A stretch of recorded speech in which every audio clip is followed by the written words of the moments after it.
Rachamim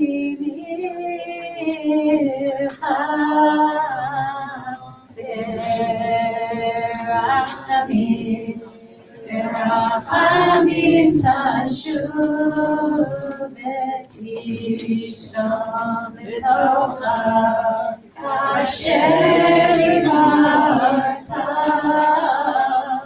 v'tishkam b'tocha asher imarta Unei otav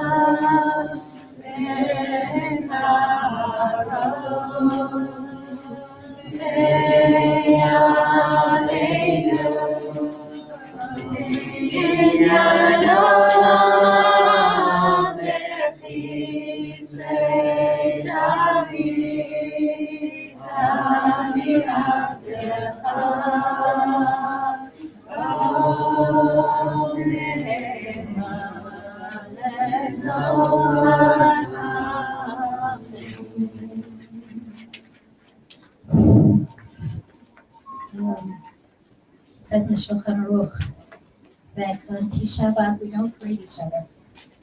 And Rav Soloveitchik says, I said this already for those of you who were in my first class, I'm sorry, that this is a sort of inverse, these 3 weeks are an inverse of the mourning process, where the shloshim were between Tisha B'Av and today, and the week of Shiva is the week that Tisha B'Av Chalo, and Tisha B'Av itself is the day of Aninut, of our most intense mourning. And we imagine ourselves at this time at a funeral and unable to greet one another, but at the same time needing to be together. And so I'm surrounded now with many people that I haven't seen in a long time and that I love but deeply. And it's not the same time of giving hugs and being excited and lifat, but it's a time of being there for each other, comforting one another, and as best as we can at this moment of intense mourning. I said this, my family, you can all look at the wind, the shades are a little bit pulled, but if you close your eyes and you remember how you walked into this beautiful city, Ir Sheheta B'Zuya, that was once totally desolate, but many of us share the privilege of having chosen to move to Israel and be part of the dream of Tkuma, of the rebuilding of the Jewish people in the most profound way. It's far, far, far from finished. And today we look back on all of the Rambam says, יש ימים שכל ישראל מתענים בהם מפני הצרות שאירעו בהם כדי לעורר הלבבות לפתוח דרכי תשובה. ויהיה זה זיכרון למעשינו הרעים ומעשי אבותינו שהיה כמעשינו. ועתה עד שגרם להם ולנו אותן הצרות. That this is a day that it's a fast day that all of us fast on because of the terrible things that happen to our people, in order to evoke in us darchei hatshuva, to repent, and that they should be a remembrance for us of our deeds and our family and our ancestors' deeds, so that we can avoid continuing to go in that way. And if Yom Kippur is a day of forgiveness and personal cheshbon nefesh, so Tisha B'Av is the most obvious day for cheshbon nefesh hilati, for us as a community, as a nation, to join together in cheshbon nefesh. And thank Leon for allowing me to work with me for us to work together on coming together as a community at this time. And this is the hour that we have where we're all together to begin to do that work of cheshbon nefesh. I just heard a beautiful class with some of you from Yiska Smith about achdut and yichidut, about what does it mean to be united? How do we feel united and also different at all the same times? And that's what we're hoping to do right now, is to bring together all of us together, a multiplicity of voices that should all come together in what she called harmony, an attempt for us to come together with darchei tshuva and cheshbon nefesh. That will be powerful.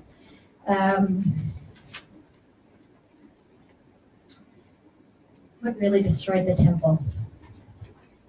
So you're familiar with the Gemara in Yoma that says that the temple was destroyed because of sinat chinam, because of just senseless hatred. And surely you also have heard the story that's before you today as proof that the Torah, that the temple was destroyed because of sinat chinam. And I would like to just spend a few minutes framing the theme that Leanne and I chose today for this panel, so that we can think about this direction of cheshbon nefesh, although there's so many things that we could, as a community, reflect on. So this Rabbi Yochanan says, Ashrei Adam mefached tamid umakshe libo yipol hara. Happy is the man, right? With the illustration of the verse, happy is the man that is always afraid, but the one who hardens their heart shall fall into mischief. It's all about this verse. It's good to be afraid, but if you harden your heart, you fall into mischief. And the destruction of Jerusalem came through a Kamsa and Bar Kamsa in this way. A certain man had a friend, Kamsa, and an enemy, Bar Kamsa. He once made a party and said to a servant, "Go and bring Kamsa." And the man went, his servant went, and brought Bar Kamsa. Oops. When the man who gave the party found him there, he said, "Oish, you talk bad tales about me. What are you doing here? Get out! Out!" Said the other, for Bar Kamsa. He says, "Since I'm here, let me stay. I'll pay you for whatever I eat and drink." He said, "No." And he said, Bar Kamsa says, "Let me give you half the cost of the party." "No," said the master of the Suda. "And let me pay for the whole party." "No," said the master of the Suda, and he took him by the hand and he pulled him out the door. Okay. Ostensibly, this is a story of sinat chinam, of senseless hatred. Surely is a story of senseless hatred. But the Talmud doesn't stop there. That's not what destroyed the temple. That's not what destroyed the temple. What destroyed the temple was the next thing. Said the other, "Since the rabbis were sitting there and did not stop him, this shows that the rabbis agreed with him." And this is where everything stops for me. I'm like, what? Did you hear that the rabbis were at the party? I didn't know that the rabbis were at the party. Can you imagine? Have you ever gotten an invitation to anything like where it says benochachut near Barkat? You know, it like never doesn't say on the invitation benochachut, whoever's fancy is going to be there. Okay, if there's someone fancy there, then you know.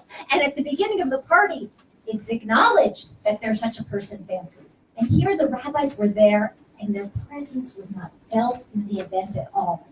Their presence was not felt in the event at all. And now, Bar Kamsa says to himself, the rabbis were there and they didn't stop him. And I'm asking myself, why didn't they stop him? This seems like, basic derech eretz. This is my parents started with this with me when I was 2, when I was 3 years old, how to share, how to not make a scene, how not to humiliate someone. And the rabbis didn't say anything. Okay, so why didn't the rabbis say anything? Please. They were afraid. They were afraid. Why are they afraid? Let me tell you. Could be a number of reasons. One, the guy was a big donor, but a very big donor. But I am not kidding. I am not kidding. This guy was a big donor. Or, alternatively, this guy represented one of the groups of people that are not to be defended at this moment. There's, we have to be very careful about how we are labeled these days, okay? And when I come out and label defending, I didn't think of an example in advance, and I'm certainly afraid to think of one now. I am afraid to pick one now, which just goes to show where we are, right? Is that I'm terrified if I say there was an asylum seeker and there was, and it was against someone from a certain party, and the certain party came and look, she picked the asylum seekers over the people from that party. Where's that kind of thing? She was taking sides, and it was risky. It was, but incredibly, incredibly risky. I don't think that it wasn't just laziness. Okay, I don't know who in this room, but surely some of the people in this room were here 5 years ago when I had Bar Kamsa in my class. Okay, it was Eliyahu, it turned out to have been Eliyahu, but people who were experiencing it, there's difficult people in the world, okay? It could have been that person was making a scene and ruining the party for everyone. But it's the job of the rabbis to figure out how to navigate. Instead of navigating, they were afraid. And it comes from there. So the Bar Kamsa, because he's the type, right? He's the type that ruins your party, and then after he ruins your party, he says, right, because sometimes like I'm nuancing the sinat chinam, because the sinat, it's chinam, and yet maybe there was a good reason for it. I will go and inform against them to the government. And he went and said to the emperor, the Jews are rebelling against you. He said, how can I tell? How do you know the Jews are rebelling against you? He says, send them an offering and see what happens. Okay, on the way, the Bar Kamsa puts a little blemish in the upper lip. And some say it was on the eye, a place where Jews counted as a blemish and they do not. And the rabbis were, and then this is where things, okay, this is the part. The rabbis were inclined to offer it, not to offend the government. They said, what the heck, it's just a sacrifice. Let's do it. Said Rabbi Zachariah ben Avkolos, people will say that blemished animals are offered on the altar. They said, okay, so if we can't offer it, then let's not get the message back. Let's kill Bar Kamsa so that he won't go and inform against them. But Rabbi Zachariah ben Avkolos said to them, it is one who makes a blemish on consecrated animals to be put to death. Rabbi Yochanan remarked, through the anvatanut of Rabbi Zachariah ben Avkolos, our house has been destroyed, our temple burnt, and we ourselves have been exiled from our land. After the destruction of the temple, Josephus writes that the price of slaves, right, there was a glut on the market of slaves in Rome. You could buy us for cheap. 6 for a dozen, 6 for $1, that was because we didn't have because our rabbis did not make themselves heard in the party. They did not have the courage to stand up to the funder, to the interest group, or to navigate the difficult person. They were afraid of what people will think.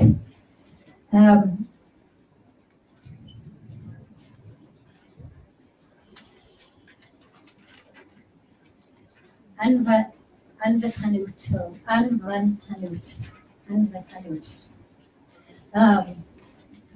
is a good thing, right? It's from anav, humility. There's nothing better than humility.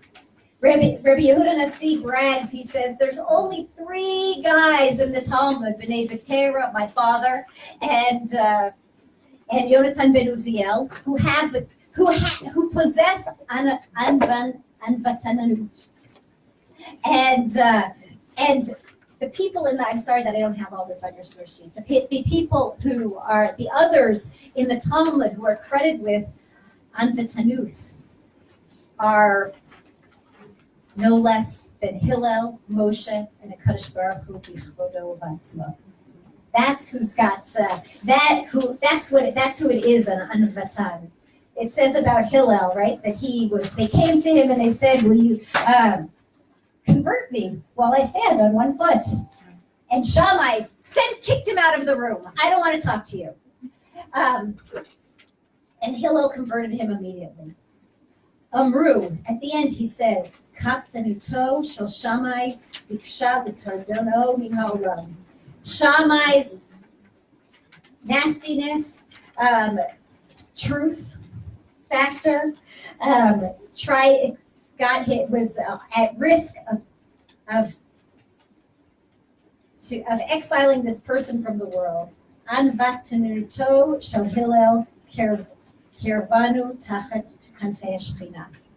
But the anava, the anvatanut of Hillel is what brought him under the Shekhinah. God got self as an anvatan. Moshe, there's no one more anav mimenu. So it's a wonderful thing. Ashrei adam mefached tamid u'makshe libo yipol l'ra'ah. As you know, there are 5 things that the temple was destroyed for. This is the story of the Beit Sheni. The first is the spies. And the parallel for me between, as we read in Shul yesterday, the parallel between the anvatanut of Rabbi Zechariah ben Avkuz, who was afraid to take a stand between the position of Beit Hillel and the position of Beit Shammai, between the Beit Yehudi and the Mevakshei Miklat, or the Mistananim.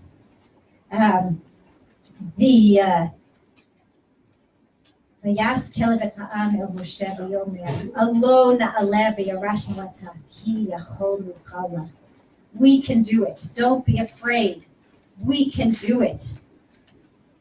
But the spies say, right? V'sham ra'inu et nefilim b'nei anak v'nefilim v'niyeh v'einu kechagavim v'chein hayinu b'neihem.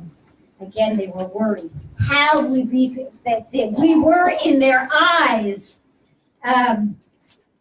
as grasshoppers? That's what we were. We were grasshoppers in their eyes. They didn't even know how they were being perceived. We don't know if the Anakim saw them at all. And yet they knew that we were grasshoppers in the eyes of those Chagavim. So Ashrei Adam Mefached Tamid. Happy is the person who is afraid. But if you get too afraid, it's really, really bad for you. Okay? And we see that the inability to take a stand, the extreme humility, the afraid to move forwards in the world, to take a risk, the fear of what people will say and how you will offend somebody is creating kippa'on, right? It's freezing us in the world, and that lack of action, right? The lack of action, you can't think that lack of action, you're afraid that action is risky, and so therefore I won't act. The Talmud is making a very clear statement here. Lack of action is also action. And if you're afraid to take action, then you've taken it, and you don't act, you've taken an action. We have no choice but to take a risk. The good news for me is you guys tell them. But this is so I know from the Torah, right? As that we have to. I read a beautiful formulation yesterday that we have to understand backward, which will liberate us in order to live forward. That's what we're here for. We're here for cheshbon nefesh, understanding backward that will liberate us forward. liberate us to live forwards. I just want to live forwards. We want to live with the right amount of fear, to be anventani and anavim the way we need to be, but not too much. So I've diagnosed the problem, and now we just need answers. How do we abstract what happened then and live forward as in a liberated way? I have very esteemed panelists, and I hope we're going to talk about. I said last night to my family, it's we're doing chashbon nefesh as a country. And of course, I had a visitor from abroad, and she said, as a country, isn't it just as a whole nation? So we here try to include the whole of the Jewish world here. We've got to think very specifically. I'm hoping that Jamie will help us think very specifically about the nation. And Alana comes to represent both the Orthodox world and the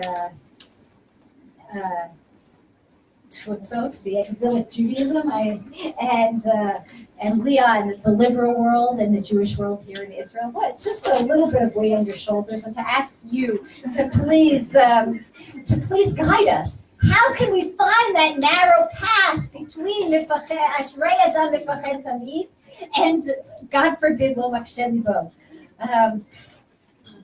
I figure, look, I talked more or less way than I said without introducing anybody. Each of you will speak for about 10 minutes, and then you'll speak to each other for a little bit, and then if there's time, then I hope we'll have time also to take questions and comments and for you guys to respond to that. I forgot to prepare introductions, but so hopefully you'll correct me. Jamie Salter was a student here my very first year at Pardes, which must be like 20 years ago. Sorry. And now he's a graduate of the Educators Program, and we are very lucky. He's a fantastic Director of Israel Education here at Pardes. I think we'll start with you, Teresa, first. Okay. Thank you.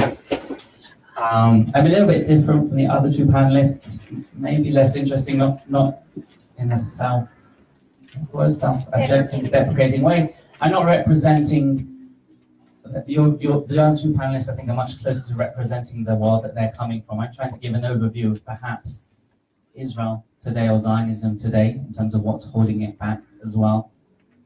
When I first started to think about the question that was being asked, it was almost as like, what advice could you give Israelis where they need a little bit less humility in their daily actions? And I don't think they need a lot of help, Israelis. It's not meant to be completely slating. Any of us are Israelis, I include myself, so I don't want anyone to be offended by that as well. But that's a little bit the challenge, like what's holding us back? What's holding Israel back? What's holding Zionism, particularly with a look to the right and the left wing, perhaps in Israel? And that's what I'm going to try and address in the few minutes I have. In terms of just a little bit of perspective, in that kind of bigger world of what we call Zionism, love for Israel, perhaps proto-Zionism, and thinking about before modern Zionism, there was always this tension between how much do we do ourselves, again this is in the period before modern Zionism, to bring around that required end, and how much do we leave to others or to God as well. And the truth, I'm going to put my tour guide hat on for a second. I was by chance doing some reading over Shabbat. I was preparing, there's a synagogue in the Old City which is less visited. It's called the Menachem Tzion Synagogue, which is very appropriate for today as it happens, taken from the Tefillah of Tisha B'Av, Menachem Tzion, the Consolation of Zion. It was the first synagogue in the Jewish quarter of the Old City to mark the re-entry of Ashkenazi Jews into the life of the Old City about 200 years ago, and they established a synagogue. It's part of the story of the Churva, those who know that area around there.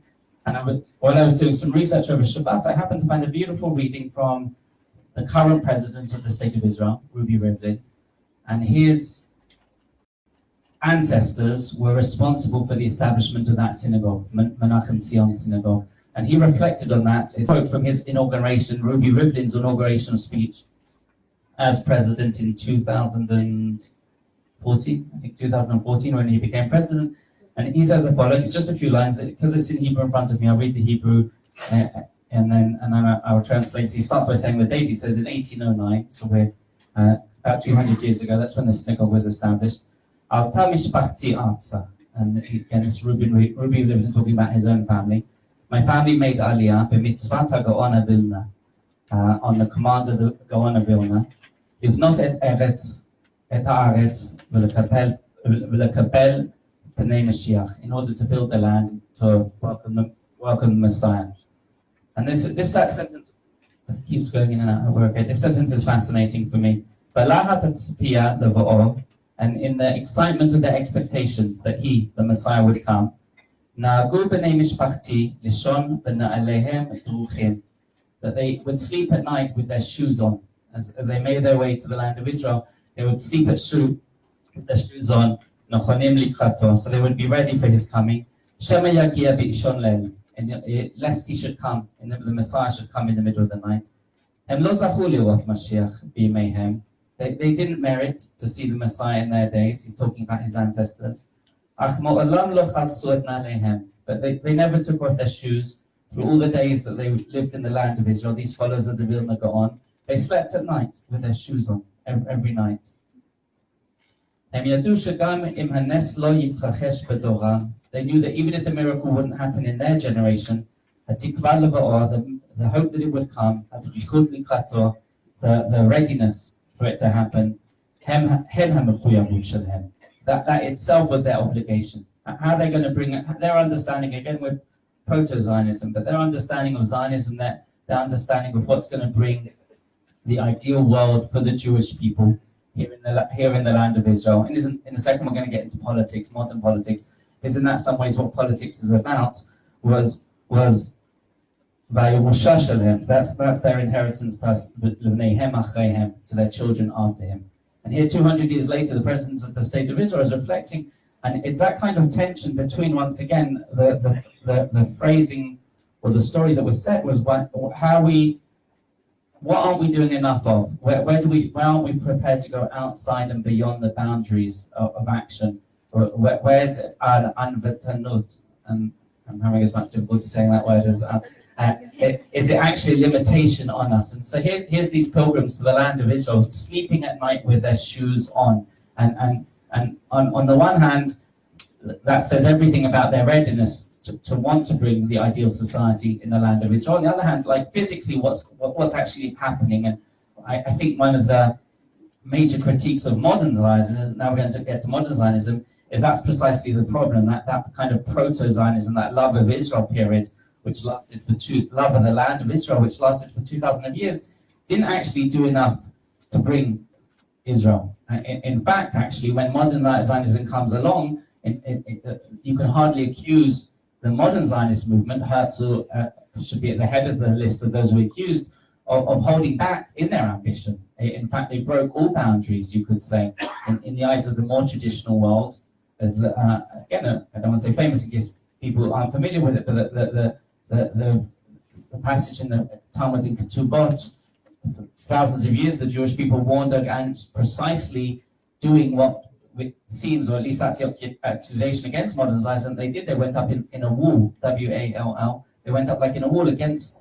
They did more than they were to be. They broke through their, if you like, their meekness, their anvatanut, that they took matters into their own hands. And in some ways, before we therefore even, and again, I'll hopefully have a minute in a second just to talk about perhaps the right wing and the left wing today, but just in perspective, where we are at modern Zionism, more than any other movement in the Jewish people, and I'm not saying better or worse than what we're going to hear before, if you like, in the last 100 years, my understanding is shed itself of any fears of like holding back, of like not being prepared for action, and for many of the more traditional world, in doing so actually went much too far, actually trying to find that balance between how far should you go. Many of the more traditional world to this very day reject, if you like, how far modern Zionism went in terms of not willing to wait anymore, not willing just to go to sleep with their shoes on, but actually waking up in the morning with their shoes on and putting a helmet and a gun on and all those other things which helped us bring around the modern state of Israel today. So that's just a kind of, so just in two, I've got hopefully 1 or 2 minutes just to finish in terms of, there's no wimpiness lacking, if you like, up to that point. In terms of the modern political constellation, the main divide we often think about is between the right and the left wing, but both in some ways are inheritors of proto-Zionism. I think both have utopian visions of what this land could look like. Secular utopian vision, maybe not secular as such, but in terms of some kind of modern interpretation of that. And so this is where I'm going to get a little bit controversial just to finish. Like, what do each side have to do, the left or the right, to do in order to break through their own fears and their own boundaries? My claim is that the left wing, and this hopefully should open up discussion later, the left wing did it. The left wing in the 1990s, by embarking on the Oslo process, did something which even those who voted for the Labour Party in 1992 and Yitzhak Rabin came to power had no idea they were going to do that.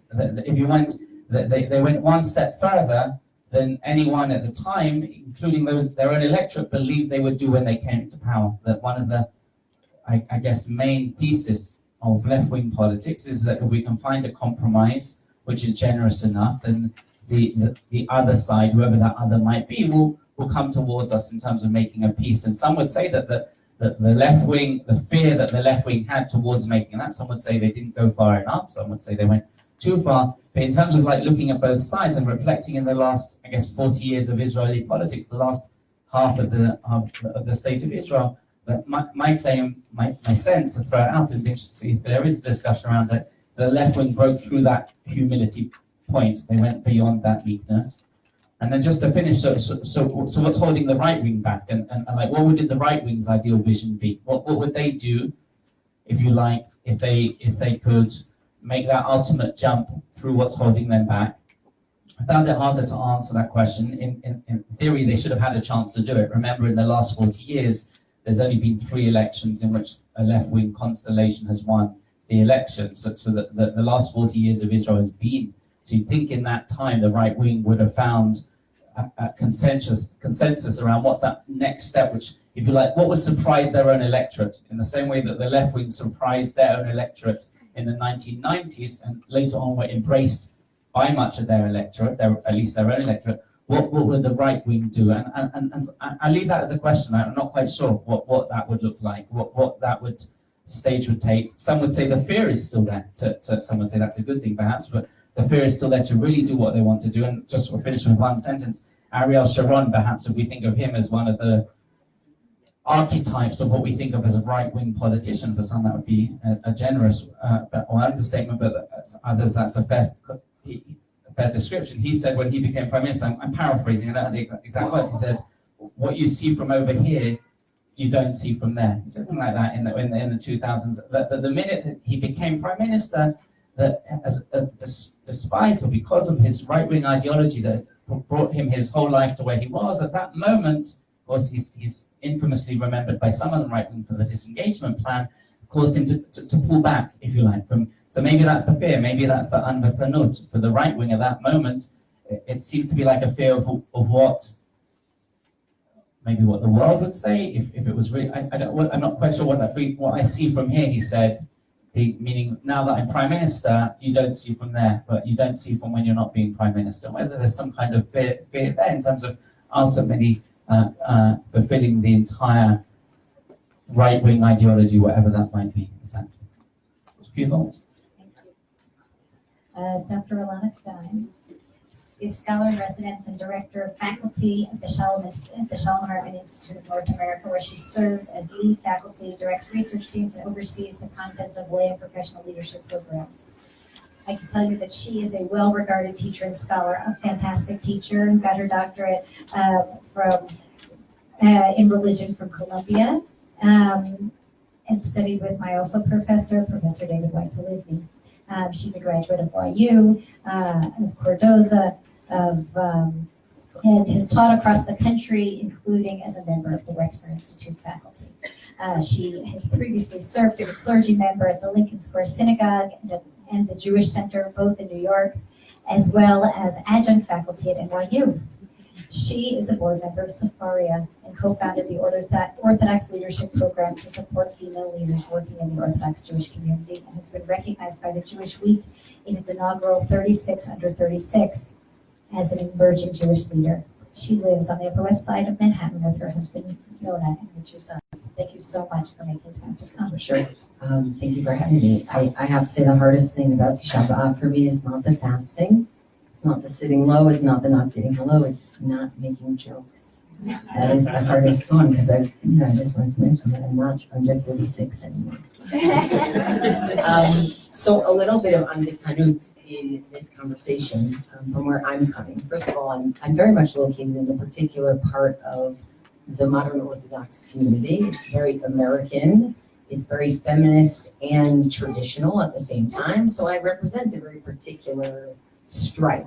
So with that, I want to try to speak a little bit about that stripe, recognizing that there are so many other stripes, and actually that all the stripes somehow are dependent on each other and learn from each other and push each other, which I really believe to be true. So I want to start by distinguishing between Hillel's anbetanut and Zachariah ben Avkulas's anbetanut. There are two things that stand out to me about the difference, and thank you for starting us off. I had actually never thought about the big donor point. I really appreciated that because it actually speaks to what I'm about to mention, which is for the two of them, one major difference is that Zachariah ben Avkulas can't see the people he's worried about, and Hillel can. So the people who come to Hillel and say, convert me so that I become a Kohen Gadol, he says, all right, fine, I'll convert you. And then the next day he starts a process of working with them to help them understand that they can't become a Kohen Gadol just because they want to become a Kohen Gadol. Zachariah ben Avkulas has this mass of humanity out there that he's never going to see. He's never going to be able to explain himself to. He's not going to be able to talk to them. And I think that's actually a really important distinction between the two of them. Because I have very little patience personally for the Zachariah ben Avkulas type of anbetanut, but I actually think that real change only happens with the Hillel type of anbetanut, which is the anbetanut where you actually are talking to somebody in front of you and you're willing to live with the ambiguity that you don't agree on everything on day one, and by the way, that you may never, but knowing that you'll be able to come to some middle ground somewhere.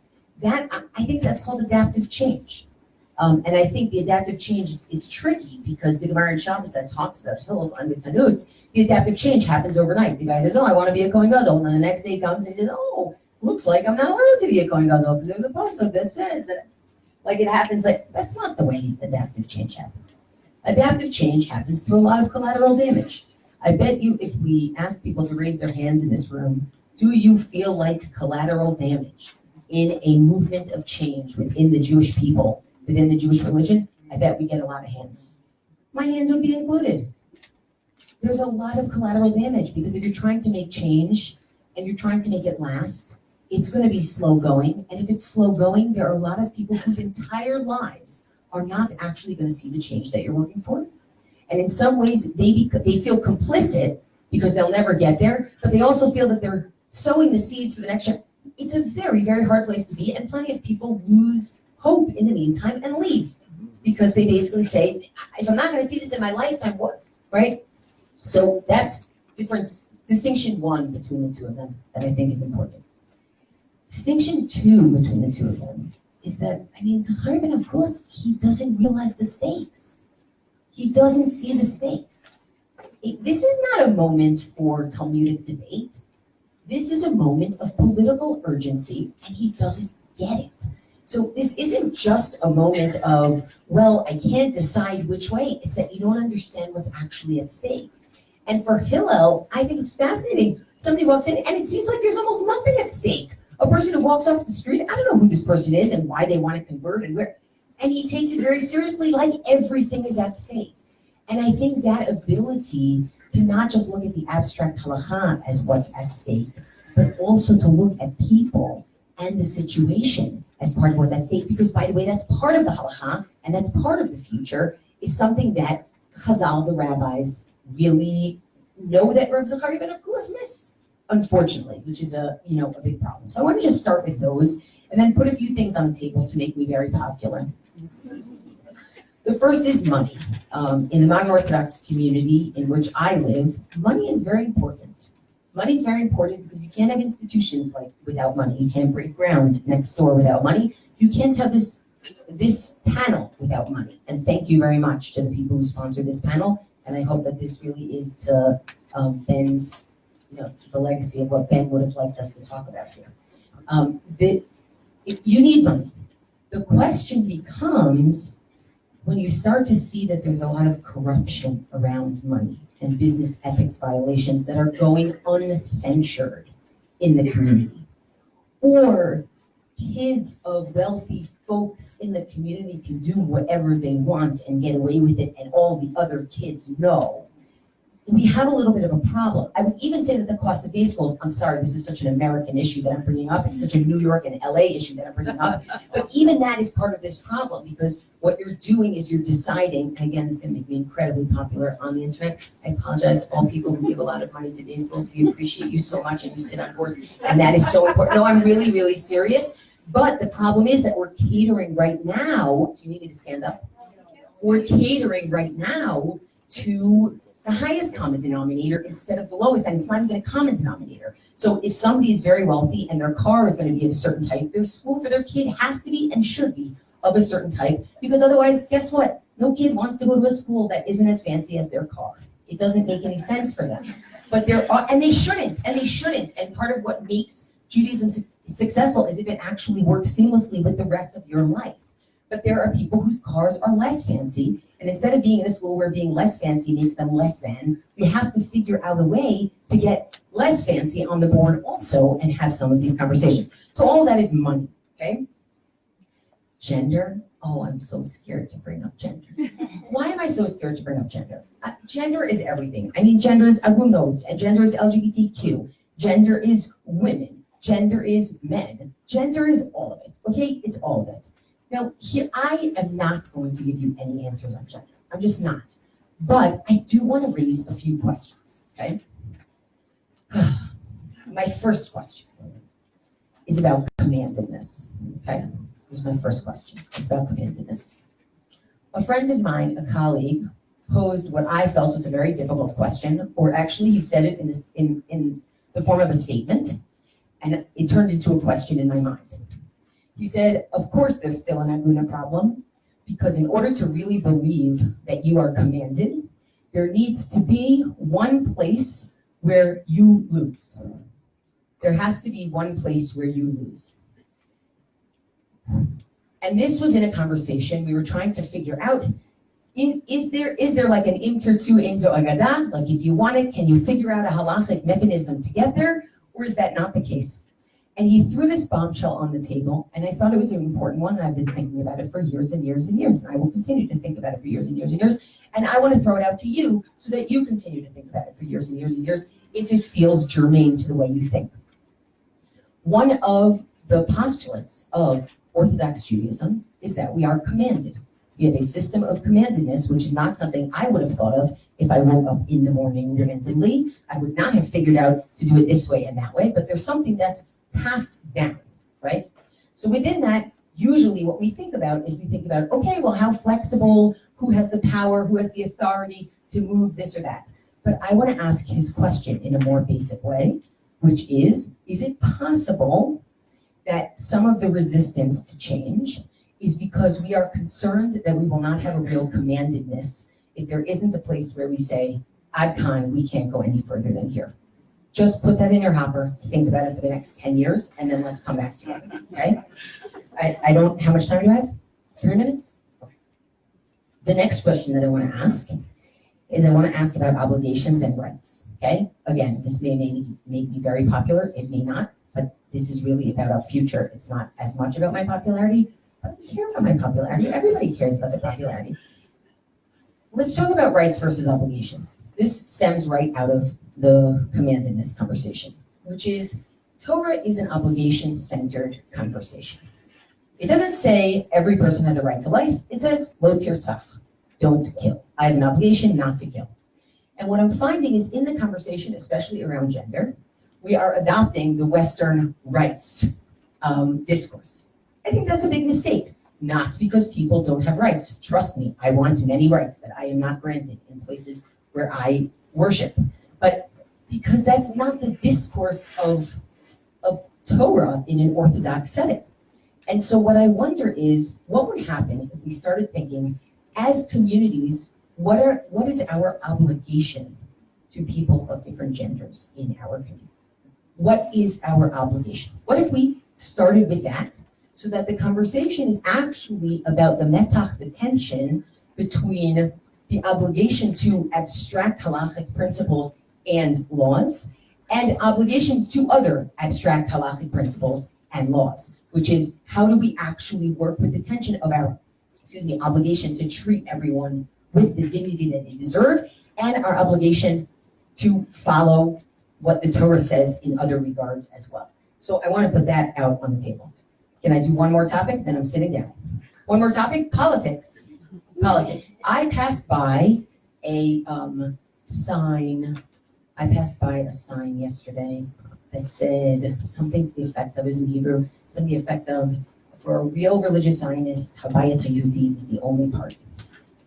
And I said to myself, wait a second, for a real which part? The Zionist part, the religious part? For a real religious Zionist. And in America, we're having a similar conversation in terms of what modern Orthodox politics look like. And I don't mean internal politics, I mean American politics through a modern Orthodox lens. And this also goes back to commandedness, which is Orthodoxy is a very preservationist discourse.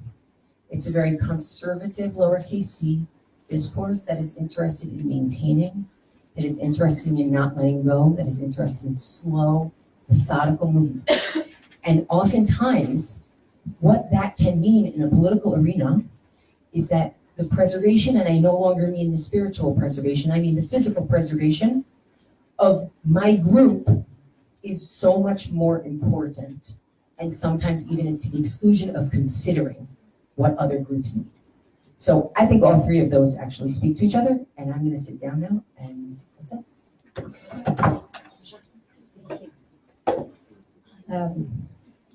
Leon asked me not to give a long introduction, so I'll just say this.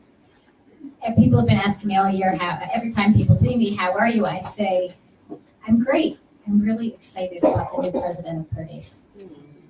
And Leon, we're really blessed to have Rabbi Leon Morris, who is it's not so new, already 1 year at Pardes, leading us, if I want to say anything, coming from, as a rabbi in Sag Harbor and the founder of Skirball, a reform rabbi, I think, is relevant to this dialogue here. And please. So I want to look at this issue of Untitled from the perspective of liberal Judaism, American Judaism, 90% of American Jews. And I'd like to do it through 4 frames. I'll take your 3 and I'll raise you 1. I'm sorry, being too funny. I know. So the first, I think, what's the fear that in the liberal Jewish community, what's the fear that paralyzes us and prevents us from moving forward? The first, I think, is a fear to make demands or to articulate expectations in our communities. There's such a fear of losing anybody or alienating anyone. And that's a well-founded fear. And in a certain way, our mission is to win back those people who have been lost. But this is why Untitled is so perfect for it, because it's a good fear. It's a good kind of stance, but maybe taken too far.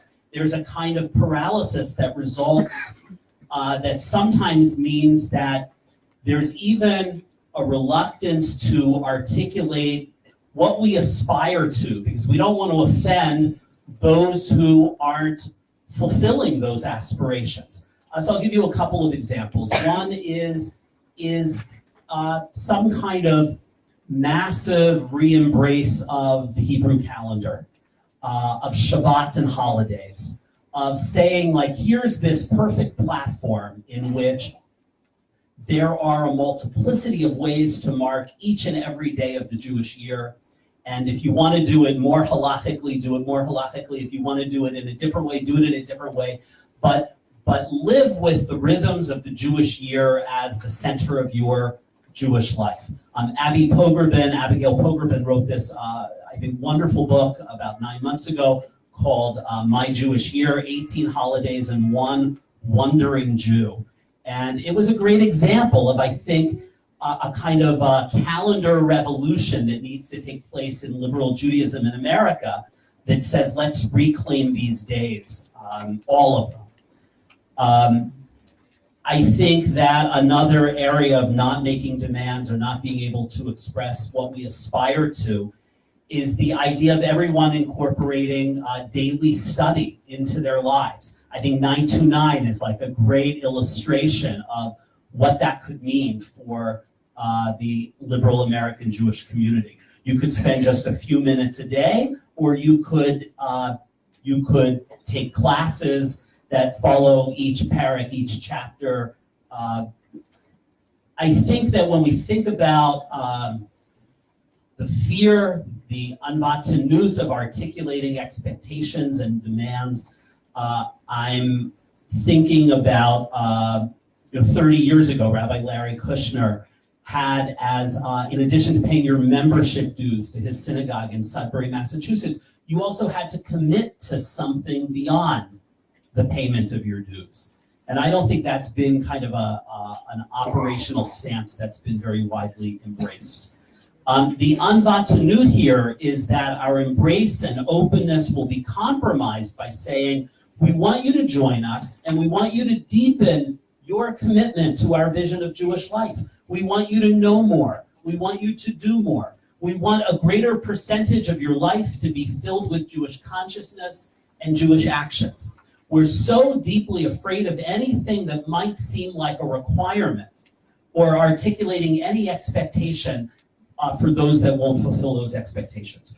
So yes, social justice and tikkun olam should be a part of that, but that also can't be the totality of Jewish life, that the commitments to tikkun olam need to be anchored by a deep engagement with Jewish texts and with Jewish spiritual practices and with Jewish time. The second area of the unvatanut of liberal Judaism, I want to say, is our fear of Jewish particularism. This now famous speech that the writer Michael Chabon gave at a graduation at Hebrew Union College in Los Angeles is a case in point. We've been confused, I think, for 150 years about how to balance particularism and universalism. We're afraid that if we create any kind of boundaries, that they won't be porous enough to allow us to have meaningful interactions with the wider world. And the result of this sort of unvatanut is that we end up celebrating all of the distinctiveness of others while being a bit embarrassed and self-conscious of our own. Or in the name of universalism, in the name of saying that basically we're all the same, we end up creating a kind of monoculture that has a veneer of multiculturalism, but essentially makes us all the same while paying some sort of superficial tribute to difference. We forget that we learn to embrace humanity by first learning to embrace our family. We forget that learning to love our family is what enables us to love all people. We forget that all stories are particular. We forget that the universal and the particular are not at odds with each other, but are complementary. And I get that fear. We see so much of the extremism of particularism today. So I understand it. But just as that kind of particularism that's cut off from universalism is dangerous, I think a universalism that is cut off from a healthy embrace of particularism is as well. I think there's a lot in which this relates to the growing gap between American Jews and Israeli Jews. Maybe we'll have time to talk about that later. But I think Israel, if we put aside some dangerous strains of racism and chauvinism here, there are many examples in Israel of a kind of thick embrace of Jewish particularism that doesn't prevent one from being quite universalist. The third unvatanut example of liberal Jews is the fear of self-critique. I get it. We are so beleaguered by constant attacks from religious and political members on the right that we're deeply afraid of critique.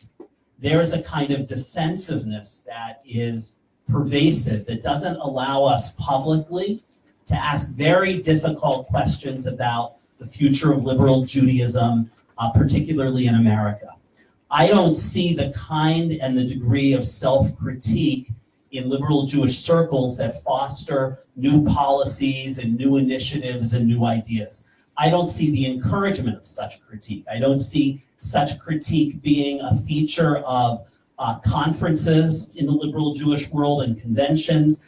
And what I see is that when colleagues write pieces, they're frequently attacked and marginalized as having kind of given fodder to the enemy. Is that the expression? What is it? Yeah. Ammunition to the enemy. So finally, I think that part of the anvatanut of liberal Judaism is our fear of straying from political correctness to even understand the other side. This isn't true just of liberal Jews. This is true across the board, but I see it a lot, that the current political climate is increasingly forcing us to become kind of intersectionalists, where if you don't agree with me, at least on a handful of very important issues which are key to what I feel most passionately, if you don't agree with me on them, then we really have nothing to talk about.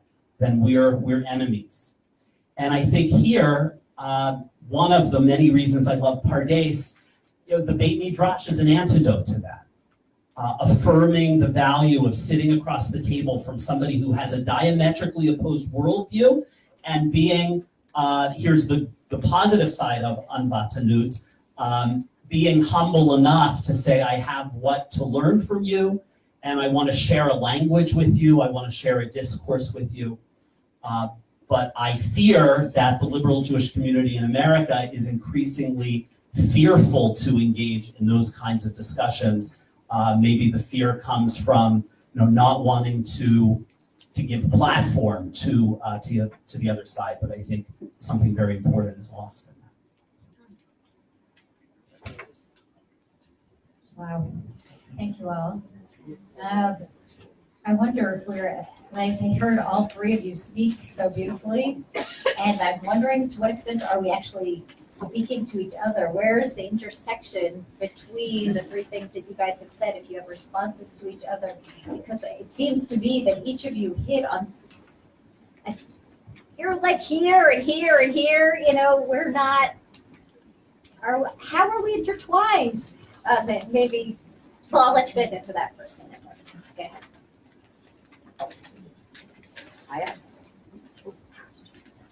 I wanted to ask you a question. May I do that? Please. Which is, can you articulate the value of, the way you put it is surprising your base. Can you articulate the value of that?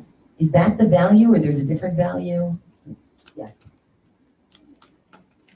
I did say that. I hear the question. I'm trying to think where it came from. I think it came from reading the source that sent us the idea that the Anvatanut there was actually was the right thing to do when the suggestion that we shouldn't kill the messenger and we shouldn't offer illegal sacrifices, blemish sacrifices. That was actually staying within what I promised. I promised the people this, and this is what I'm going to do. So I was trying to fit the analysis into that. Is like, what action would you need to take where it's sometimes necessary to go outside to surpass the ideology that you teach, or for the leader to go beyond the ideology that they proclaimed up to that point and say, no, this is a time of and that's where the Zionist analysis fit into that, if you like, in spite of, despite thousands of years of teaching that we will have a Jewish state, we will. it's just going to happen like this, and then all of a sudden it happens in a completely different way from that wasn't just the leadership, that was the people following the leadership, but that was trying to think of, that was surprising, where are those moments, if you like, and so again, I think only because the terms of reference, I didn't need to share with everyone, but an email from me weeks ago said, in reflection to the right and the left, it got me thinking in terms of right and left wing politics in Israel. But both have a very clear vision of why things aren't perfect in this country. Part of the answer for both is because the other one exists. And so if I was allowed to do what I could do, what would that look like? And that's why I think the Oslo Accords, again, without getting too political, when Rabin made that decision, I'm not judging here whether it was right or wrong, but he needed to do something beyond which he promised. Because if he just said, if he promised that, he would never have been elected in 1990. So I was trying to work out that moment where a leader in Israeli politics could be criticized for it, but has gone beyond what they promised to do. What you hit on for me is the difference between sort of the party line and the charismatic leader is dangerous, actually, but the thoughtful, reflective leader who sometimes needs to take a leap of faith. So I was interested in the way you put it, because I do wonder, what exactly is that gap between the expected and what a particular leader is capable of? Like, I'm listening to you and I'm saying, okay, great, so you just did what people do in articles, and people say that they're giving ammunition or fodder. By the way, feeding the other side is also nice. You don't have to just give, why aren't you going to now turn into that, where people are going to write on the Facebook side? Like, what is it about your leadership where you feel capable of saying that in public, and you're not going to it's going to be effective? Let's follow that Facebook feed. But I wanted to, as I was speaking about self-critique and that being part of the anvatanut that I see in liberal circles, I wondered how that resonated for you within Orthodoxy, and for you, Jamie, as you think about this from the right and the left politically. Is this a pervasive anvatanut of our world today? Do you see it? I'm not going to answer. Since you asked me a question, I'm going to ask you, and I think it's a follow-up to Leon's question. I just want you to know that Leon did not answer the question that I asked him. I just want to make sure that we all remember that. Kosher Jews answer questions with questions. What would that look like? The question you asked me about, to reflect on about politics and Zionism, what would that look like in the Orthodox world? What would a leader need to say to take the movement forward, but not and part of that, I asked the question is that possible? Because there's rules. So with politics, there's not rules, but within the world. So I'm trying to think, what would that look like? What's the furthest that an Orthodox leader could go? And if you like, I guess, and remain Orthodox, if that's a title that someone aspires to. So I actually want to combine the two in a way, because I think when I think about the question of self-criticism, there are a lot of people who are critical, I think just a lot of people sort of throw up their hand and say, okay, so I have a criticism, but I'm not sure where to go because there are rules. Like, I'm not, you know what I mean? Meaning, I think there's that. And then I also think there's healthy, we're afraid to be critical, because if we're critical, then people will find out things that they already know, but we pretend that they don't know, right? That kind of thing. So I think there's truth in it, but this is, my notes when I was thinking about this, in Orthodoxy, by and large, in the modern period, I'm not talking about in the time of Chazal. I'm talking about in the modern period. I'm not even talking about in the Middle Ages. Change happens from the bottom up. It doesn't happen by big proclamations, since Rabbeinu Gershom, and maybe since the Ram. That's not exactly the way that it happens. It kind of happens through like this don't ask, don't tell, ambiguous change. That is not it's not satisfying for a 2018 person. That's not a satisfying way for change to work. but it is kind of the way change works. And what I alluded to earlier is that idea that the different strands actually are dependent on each other. I mean, how many times have you seen people will criticize that group went over the line or that leader went over the line, and a year later they're giving out grants for something that looks similar to but isn't exactly what that leader did. There's something about the margins impacting the center. That said, the reason why I'm not giving any answers is because there are bright red lines, and those bright red lines, those bright halachic red lines, are actually as bright and as red as they are. They're made up of lots of little people having consensus, dressed up in red shirts and standing together to form that line, right? And that's not going to be my move here to decide where that line is. We were worried. Rabbi Zachari Ben Abkula said, "What will they think?" I would love to know what they are thinking. We've got so many wise people in this room. I'm ready to take, let's say, 3 questions or comments and then let you guys respond. Yes, please, Bruce. Part of this discussion has to do not only with different movements, but part of this question has to do not only with different strains and movements, but with issues of mutuality. My question is this. I understand that one part of mutuality can be is here at Pardes learning together texts and the repercussions of learning texts together. But what seems to be the more difficult issue to me, which we don't seem to be able to get over, and which accounts for so much of the strain between movements and individuals, is what would it look like to have some sort of a mechanism that allowed us to somehow deal with the things that divide us. Because right now we have no such mechanism, and therefore the things that divide us take a type of central stage, which it is hard, perhaps impossible, to overcome. Is there a possibility of some sort of mutual mechanism for dealing with these issues? Thank you, Debbie.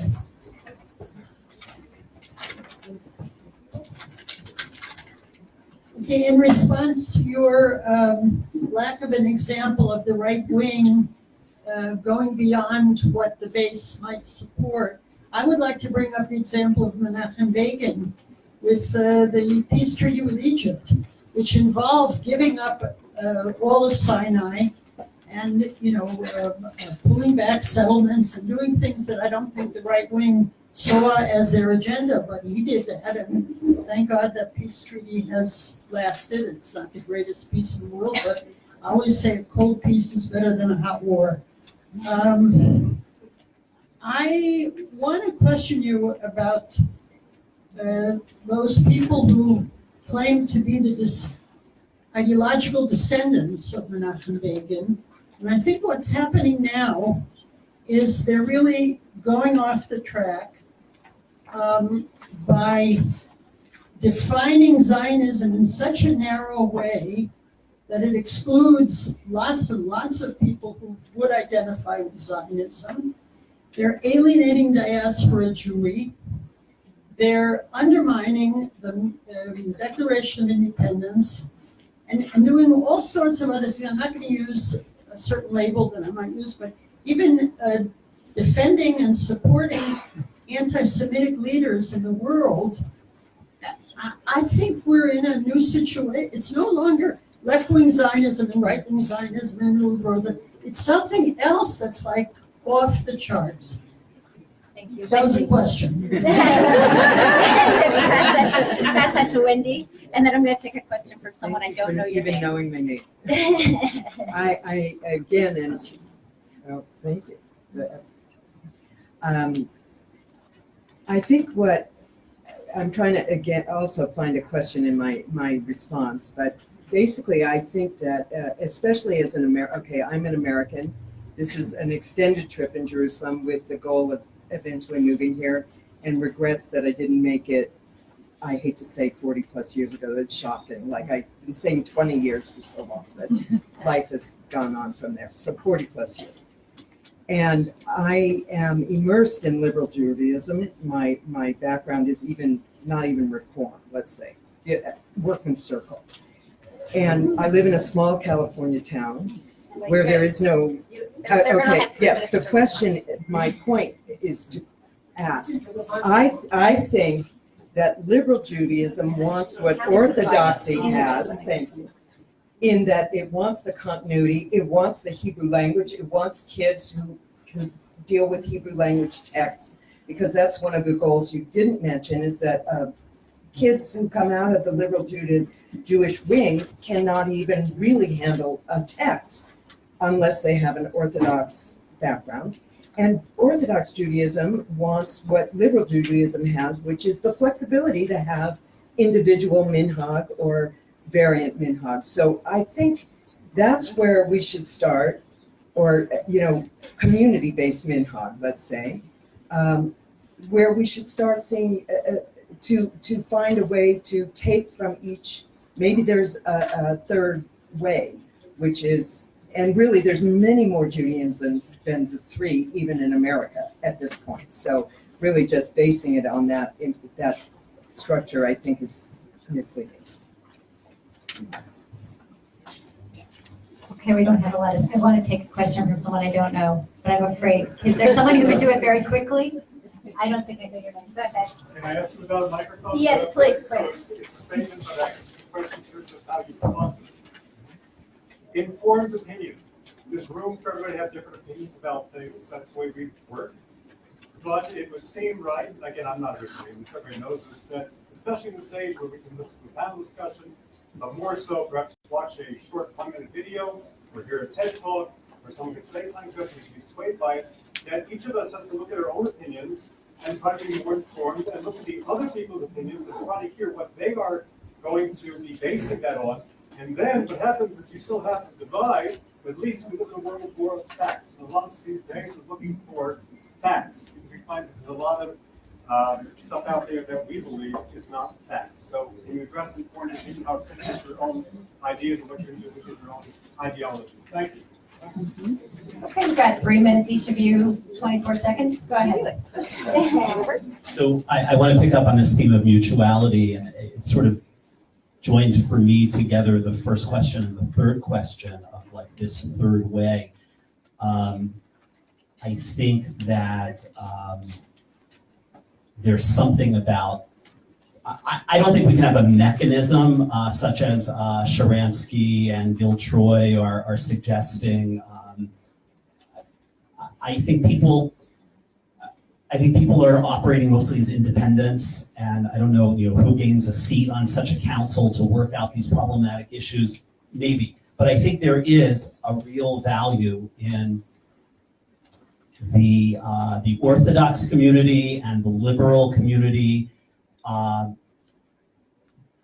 hearing the others' voices and opinions and sensitivities. I think there's a way in which both of those communities are kind of incomplete and can be complemented by the agenda of the other group. I think it plays out similarly with regard to Israel and diaspora Jewry.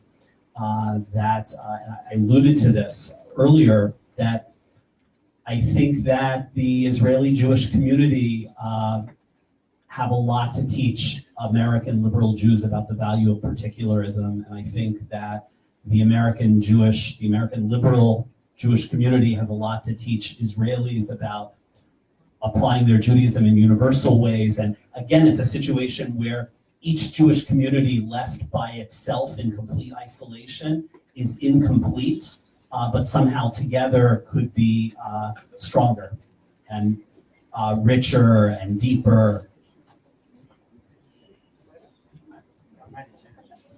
Only because of time, I'm just going to respond to Debbie. I think this isn't a disagreement about whether Begin's move was right or, but in terms of how I was understanding the question is, what did they have to do that would go further in the direction of, like, sounds a bit weird. Begin did something which you'd expect from the left wing. So even the vote in the Knesset, that's why I didn't use it as an example. Even the vote in the Knesset was 102 votes or 108 votes or however it was in favor of that agreement. Actually, it was his own party, Ariel Sharon, voted against the Israel-Egypt vote. So I was trying to think, like, where would Untitled be that you would go, I'm going to go, like, I'm not arguing whether peace is a right-wing or a left-wing thing, but that's why I just didn't use that as an example. And so what made me think of an example, actually, to finish with this, is perhaps the nation-state bill. That again, I'm going to open up a huge political. But last week, the right wing, even like whether we like it or not, but what the right wing did is they said, 70 years ago, David Ben-Gurion declared the establishment not of the state of Israel, it's of a Jewish state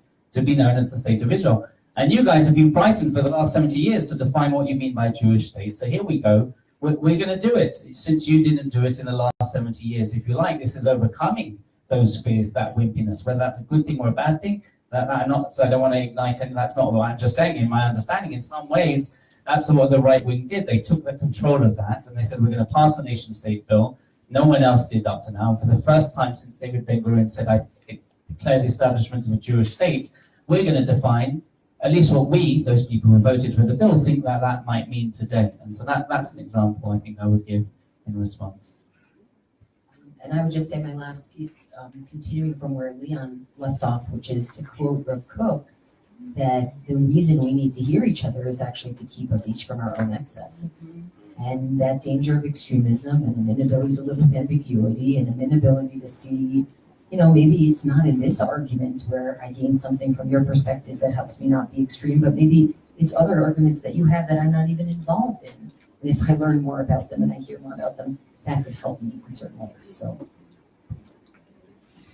I feel like I learned so much from all of your words, and I feel like I'm going to go back to the words of Chazal. I feel like I had this criticism of Chazal. Why didn't they have a little bit too much on the Tanut and now I've listened to you all and I'm like, I'm terrified. I am desperate for Aryeh Ben David's workshop next. But I think I got a new appreciation for where Chazal sat and how big the challenges are and the need that we have to have fear as we move forward. So I want to give each panelist a chance to just. And we're not allowed to have words of Nechama. Well, maybe, since it's 2:30, it's a little after cut, so we could start to move towards tad bits of consolation to give you one sentence takeaway thought. Before I do that, I just want to say what's happening next. The goal was to sort of work through, if this was a little bit of national cheshbon nefesh, a chance for us to think about what's happening in the country, to do a little bit of inner spiritual work next. So that will take place in two different directions. For those who are comfortable, Aryeh Ben David, Rabbi Aryeh Ben David, my team, Rabbi Umuri, Aryeh Ben David, will be giving a panel here on finding courage. And if that's a workshop on finding courage, and if that's a little bit difficult, then downstairs there's also a breakout group of short films on overcoming fear. With that, I thank everybody for participating, and I'm just going to, if anybody wants to end with a takeaway thought. I have a 30-second thought. Literally just a few seconds in terms of politics and Nechama as well. We think about a consolation for today is that we're the only democracy in this part of the world, sometimes hyper-functioning, under, whatever you understand it. And that's real, that puts that balance on terms of me doing what I want to do or not wanting to do, or wanting to offer sacrifice and not sure if it's the right thing to do. At least there's a conversation again, whether it functions the way we'd like it to the whole time, or whether everyone else votes for the wrong party, or whatever it might be. The fact that we have a democracy, I think on a day like this, sitting in Jerusalem, mourning the destruction of the Jewish state, that I see that without being too spiritual as a kind of a bracha and a blessing that we shouldn't take for granted.